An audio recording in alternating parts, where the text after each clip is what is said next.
So okay, we're gonna try the group interview very quickly. That's okay. Well, it doesn't matter how we're going to do it. Yeah, let's if that's okay, before starting on the individual ones. Sure. Okay. Well, who should we do that? So what I'm gonna do is ask if we can just go around, and Brian, if you can start and just say, I'm Brian and I worked in these years, and just go around, and then we'll. Oh, you just want to like do this? Just a very quick, a very okay. one-line introduction Just from as everybody. a test, to see if we can work with it. When do you want to start? Go for it. My name's Brian Ringrose. I worked on the waterfront for 45 years. Joe Briggs worked on the waterfront for 47 years. Jerry White worked on the waterfront for 46, 47 years. I forget now. My name is Dean Johnson. I worked on the waterfront 48 years. My name's Ron Newlett. I worked on the waterfront for 49 years. Great. Well, thank you very much. We're having a group interview here to talk about the idea of the Assassinator, and so I was thinking maybe as a first question, can you tell me how it was to load lumber before the Assassinator came in? Well, most of the work in those days was done by hand. All the lumber was brought down in packages or bundles, and it would be loose, and you'd take the pieces of lumber off the load and floor off, make a floor of say 2x4s, and just keep doing that. And then you had different sizes of lumber. Fletchers were big 8x12s, you had timbers, all different sorts of lumber. And then they eventually got into the packages of lumber. And when you say floor off, can you describe what that looked like? When you lay it in the ship on the floor, you would put the lumber, whatever thickness the lumber was, so you make a layer upon layer until you filled the ship up. And they used to, the lumber would come down in loads, as Brian said. And then the rule was that the junior guys, because on the ship was divided down the middle by an imaginary line, there'd be 4 men on one side, 4 men on the other. It would be offshore and shoreside, as we call it. And then in that 4, there was a side runner who was in charge. And then the other 3 guys were the workers. And so they would say to the new guys, you take the long ones and hit the dumb end, which was the far bulkhead. So you take the long one, lay it down, and they would put one on the end of that, and then the side runner and his partner would usually, they do butt out. And that would mean you'd have to pick the lengths for to fit between the last wall and the last piece of wood. So you'd have to guess what length is required and put it in there. And that idea was to butt out as close as you could to the end of the bulkhead, so there would be no wasted space. So there was no standard length of planks at that time? No, they came down and everything from, probably the shortest was 8 feet and the longest was 40-something feet. And the thickness was standard? No, you have everything 1 inch Yeah. up to 3x9s was the no stuff, and then there was what we call fletchers, which 6 inches thick. It could be very widths, and then there was timbers, which would be 12x12, 18x18, stuff like that. Okay. So today when we look at the wood, it's in these prepackaged plastic wrap, and so obviously a whole lot of things changed from what you just described to the package. So can you describe how it changed over time?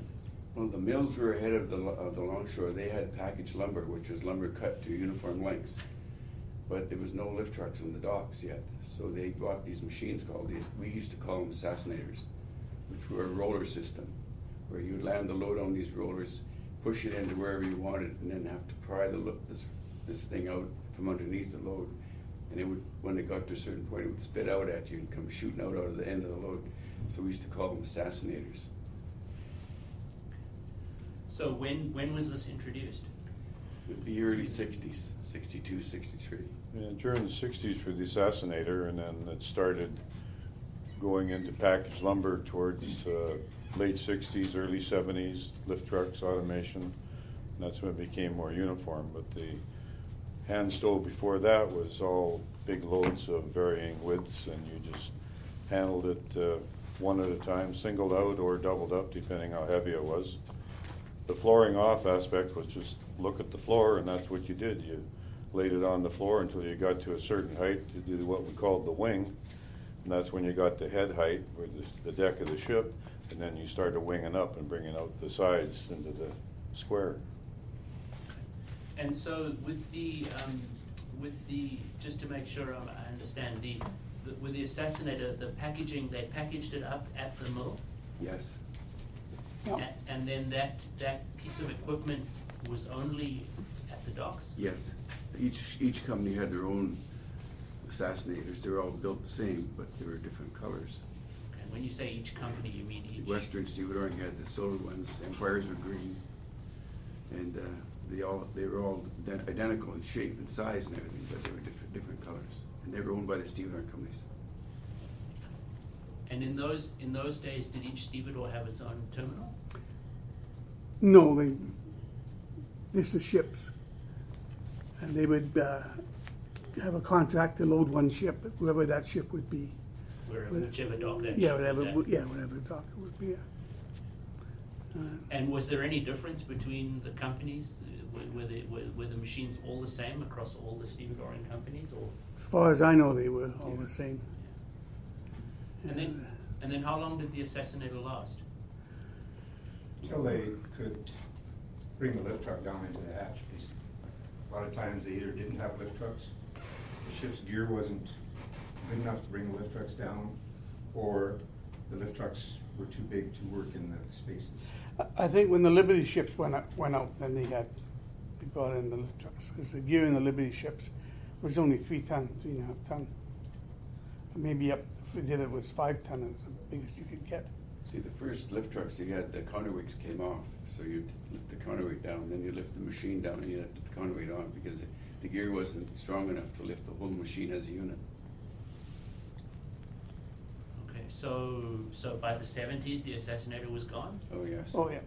Yeah. By the late 60s, it was gone. Okay, so it had a run of less than 10 years. In other Oh, words. way less, yeah. I'd say less than 5. Yeah. It was just the first blush of the packaged lumber, and then they immediately went to trying to get lift trucks down the hold, which was better.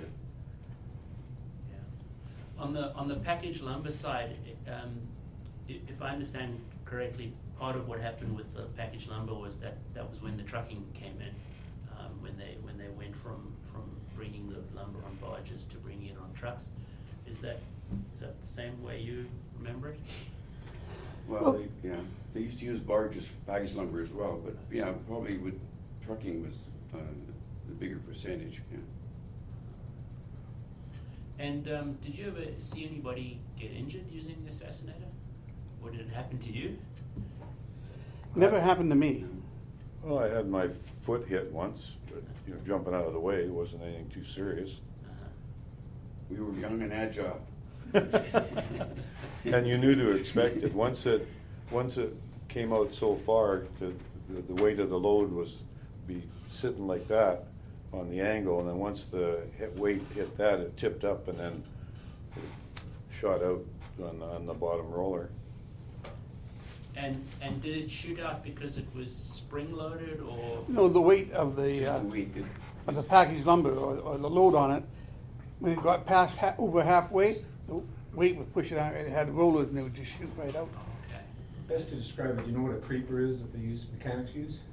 Oh, to get on, yeah. Something like that. Okay. With the creeper, the Assassinator had rollers on the bottom and on the top. So the bottom rollers would roll into where you wanted it. The top rollers were locked when you were doing that. And you unlock the top rollers and it would spit it out as far as There was a I long remember. cable, you'd take a PV and you start prying it out. Okay. And then at a certain point, when the weight of the load would just spit it out. And it would come shooting out from under the load. It was like stepping on the end of a skateboard. Yeah. Yeah. The pressure would shoot it forward, and it would come out really fast. And they had a rope on it, and you would you'd be pulling it out, and usually you had 2 guys with PVs holding the package in because you didn't want it to move out with you. Right. So you'd be pulling it out, and as you got to the edge, the weight would be, all the weight would be right on the very edge of it.